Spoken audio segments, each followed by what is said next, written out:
नमस्कार, मैं अंसाउल हक खान और आप देख रहे हैं हमारा स्पेशल एपिसोड चुनावी सफरनामा। आज हम चुनावी सफरनामे में बिहार के पटना से लगभग 170 किलोमीटर की दूरी पर जमुई डिस्ट्रिक्ट में हम मौजूद हैं और जमुई डिस्ट्रिक्ट का एक झाझा एक शहर है जो रेलवे स्टेशन है। आप हमारे सामने पीछे तस्वीरों में आप देख सकते हैं और झाझा स्टेशन पर हम यहाँ पे मौजूद हैं और यहाँ पे नगर परिषद का चुनाव जो है होने वाला है। कुछ ही दिन बाकी है, इसको लेकर के हम लोग यहाँ पे आए हुए हैं। और आपको बता दें जमुई डिस्ट्रिक्ट के बारे में कि यहाँ पे कई ऐतिहासिक धरोहर भी है जो जो आप अपने आप में मान्यताएं रखते हैं। और हमारे पीछे भी आप तस्वीरों में भी देख सकते हैं रेलवे स्टेशन है और रेलवे स्टेशन के पीछे जो है पहाड़ी दिख रही है, काफी खूबसूरत नजारा यहाँ पे है। और आपको यहाँ पे बता दें कि यहाँ पे नगर परिषद का जो चुनाव होने वाला है वो 9 जून को होने वाला है।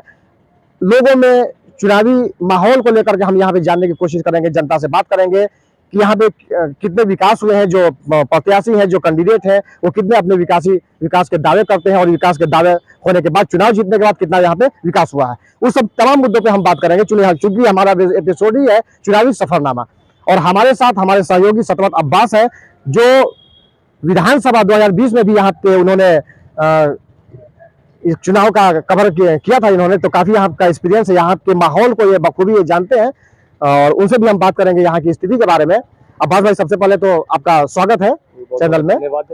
तो जिस तरह से अगर हम बात यहाँ पर कर लें तो काफी ऐतिहासिक धरोहर है यहाँ पर और जिस ओर जैसे सरकार ने ध्यान नहीं दिया। अगर एक और आप पटना की बात कर रहे थे अभी कि पटना से 170 किलोमीटर की दूरी है यहाँ, तो कोई बहुत ज़्यादा दूरी नहीं है, लेकिन उस हिसाब से अगर डेवलपमेंट की हम बात कर लें कि शहर का डेवलपमेंट कैसे हुआ है, तो शहर को जिस तरह से ऐसे ही वीरान छोड़ दिया गया है। यहाँ से सांसद चिराग पासवान है, लेकिन अगर डेवलपमेंट की हम यहाँ पर बात कर लें तो डेवलपमेंट पिछले जो 2-3 साल रहे हैं जब हम आए थे यहाँ 2020 में और अभी के डेवलपमेंट पे अगर हम बात कर लें तो बहुत ज़्यादा कुछ यहाँ पर विकास नहीं होता दिखाई दे रहा है। खैर, जब हम ग्राउंड पे चलेंगे वहाँ भी लोगों से जानेंगे कि किस तरह से यहाँ पर विकास हुआ है। खासकर झाझा की अगर हम बात कर लें तो 25 वार्ड है यहाँ पर चुनाव होने हैं और 9 तारीख को मतदान यहाँ पर होगा।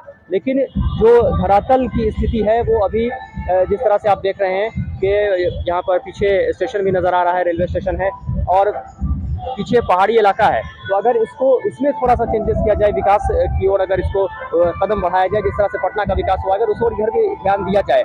नगर परिषद झाझा को बनाया गया है इस बार, इससे पहले ये नगर पंचायत में आता था और इस बार जो चुनाव होने हैं वो नगर परिषद के होने हैं। तो लगता है कि अब नगर परिषद होने के बाद क्या इसका विकास हो पाएगा, ये एक अहम मुद्दा होगा। यूं कहा जाए कि ये शहर की सरकार, हाँ, शहर की सरकार बनने जा रही है। तो क्या इस सबसे पहला मुद्दा जो जनता का होगा वो तो खैर जनता से जब हम लोग जाएंगे जानेंगे, लेकिन पहला मुद्दा यही होना चाहिए कि क्या इसका शहरीकरण अच्छे से हो पाएगा कि नहीं, क्या ये पर्यटक स्थल में तब्दील हो पाएगा कि नहीं, लोगों को एक रोजगार का नया स्रोत यहाँ पर मिल पाएगा कि नहीं, और जमीनी हकीकत यहाँ पर क्या है, सरकार की जो योजनाएं चल रही है उसका लाभ यहाँ पर कितना लोगों को मिल पा रहा है, ये एक अहम मुद्दा होना चाहिए। वैसे जनता ये तय करेगी कि जनता को आखिर क्या यहाँ पर विकास चाहिए, किस तरह का विकास चाहिए और क्या चाहती है यहाँ की जनता। वो जो हम लोग ग्राउंड पर जाएंगे तो उस पर भी हम लोग एपिसोड बनाएंगे, उस पर भी एक वीडियो करेंगे और लगातार हम लोग घूम कर लोगों की राय जानते रहेंगे। तो मेरा मूल मकसद जो था इस एपिसोड का, इस वीडियो का, वो यही था कि हम लोग यहाँ पर आए हैं और यहाँ पर नगर परिषद चूँकि ये होने जा रहा है तो यहाँ पर ज़मीनी मुद्दा क्या है। वैसे तो लोग विकास के नाम पर वोट करते हैं जरूर, चाहे वो आप MP का इलेक्शन हो, लोकसभा हो जाए, विधानसभा हो जाए या पंचायत का चुनाव हो जाए, विकास के मुद्दे पर लोग आते हैं, प्रतिनिधि को चुनते हैं, लेकिन उनको मिलता क्या है, पिछले 5 साल का दायरा होता है उस 5 साल के दायरे में उनको मिलता क्या है, ये एक अहम मुद्दा होता है। दूसरी तरफ जातिगत जो समीकरण होते हैं वो भी अहम रोल निभाते हैं इस चुनाव के अंदर, किसी भी चुनाव के अंदर।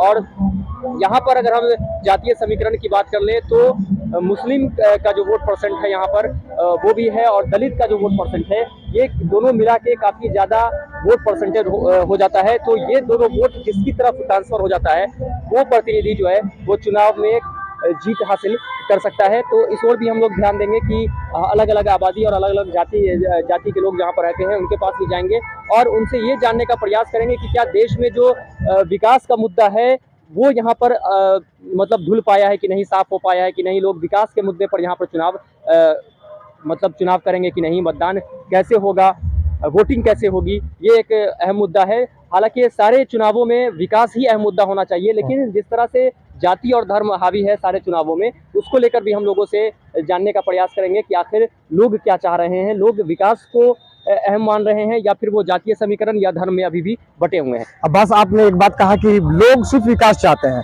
और विकास के मुद्दे पे ही वो वोट करते हैं, लेकिन विकास जनता को कितना मिलता है और जो उनके द्वारा जो चुने गए प्रतिनिधि जब विधानसभा में या लोकसभा में पहुंचते हैं या गांव की सरकार या शहर की सरकार में जब वो पहुंचते हैं तो उनका कितना विकास होता है, जनता का कितना विकास होता है, ये जग जाहिर है, ये किसी से छुपा हुआ नहीं है। आप 2020 में आए थे यहाँ पे चुनावी कवरेज करने के लिए और अभी अब 2023 में आप आए हैं, लगभग 2 साल से भी ज्यादा जो है वक्त हो चुका है, लगभग 2.5 साल होने वाला है। इन 2.5 सालों में उस वक्त भी आपने विकास के कई दावे सुने होंगे, लेकिन इन 2.5 सालों में कितना विकास आप देख रहे हैं?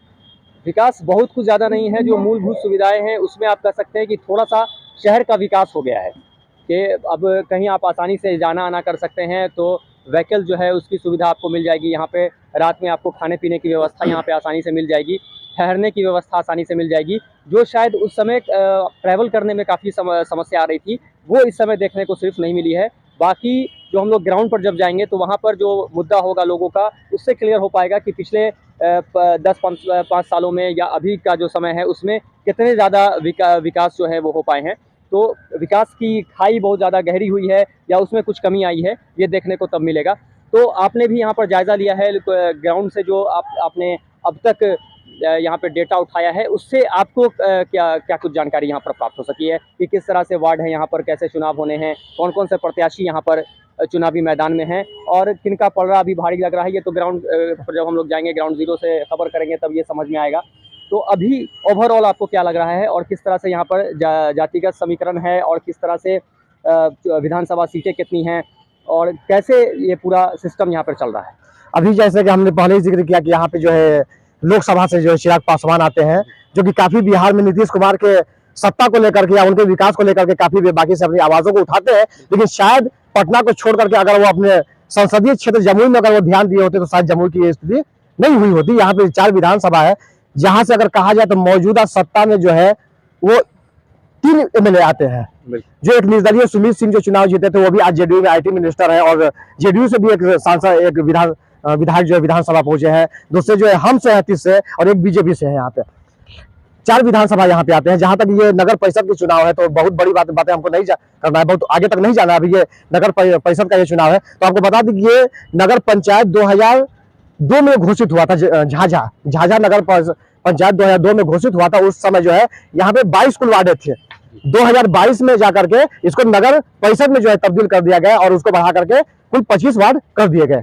लेकिन यहाँ पे हम लोग कुछ आंकड़े निकाले, कुछ बात कर रहे थे, तो यहाँ पे लोग कह रहे थे सबसे बड़े फैक्टर जो है यहाँ पे वोट के है, जो नगर परिषद अध्यक्ष की बात करते हैं, तो इसमें सबसे बड़े फैक्टर मुस्लिम और दलित आते हैं, जिनकी संख्या ज्यादा है। और ये जो है जिस तरफ वो करवट लेते हैं, उनकी जो है यहाँ पे शहर की सरकार बनती है। जब नगर पंचायत बना था 2002 में, तो यहाँ पे सबसे पहले जो है अध्यक्ष पद पर संजय कुमार सिन्हा उर्फ मुन्ना सिन्हा जो है वो अध्यक्ष पद पर चुनाव जीते हुए थे।